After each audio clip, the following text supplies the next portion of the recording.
রাশিয়ার একটি ছোট শহর নিঝনি নভগোরোদে এমন একটি ষড়যন্ত্রের জাল ধরা পড়েছে যা গোটা দেশটাকে অস্থিতিশীল করতে পারত। কেমন করে এই ষড়যন্ত্র ফাঁস হলো, কারা এর পেছনে? নিঝনি নভগোরোদ রাশিয়ার ঐতিহাসিক শহর। শান্ত ও সুশৃঙ্খল এই শহর হঠাৎই খবরের শিরোনামে উঠে আসে।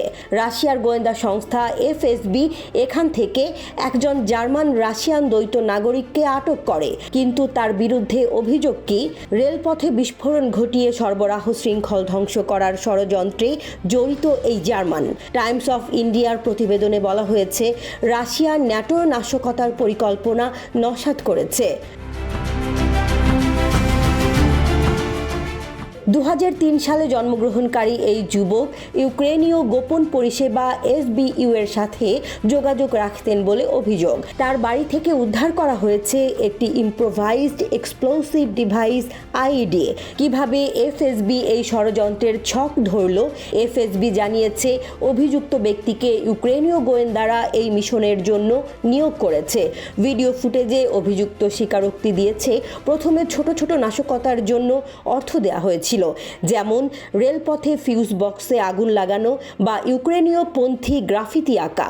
কিন্তু এরপর তার ওপর চাপ সৃষ্টি করা হয় আরও বড় কাজ করার জন্য। পরিকল্পনা ছিল একটি মালবাহী ট্রেন লাইনচ্যুত করা। শুধু একটি ট্রেন লাইনচ্যুত করলেই কি ঘটত? বিশাল সরবরাহ শৃঙ্খল ভেঙে পড়তে পারত। যুদ্ধে রাশিয়ার লজিস্টিক সাপোর্ট দুর্বল হয়ে পড়ত।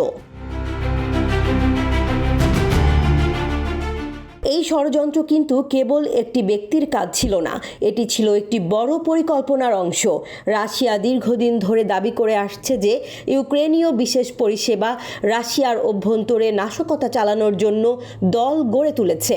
এই গ্রেফতারের মাধ্যমে দেখা যাচ্ছে, শুধু সামরিক বাহিনী নয়, রেলপথ এবং অন্যান্য গুরুত্বপূর্ণ অবকাঠামোও তাদের লক্ষ্যবস্তুতে। তবে এফএসবির দক্ষতায় সব পরিকল্পনা ভেস্তে গেছে। তবে এই স্বীকারোক্তি চাপের মুখে নেওয়া হয়েছে কিনা তা নিয়ে প্রশ্ন উঠছে।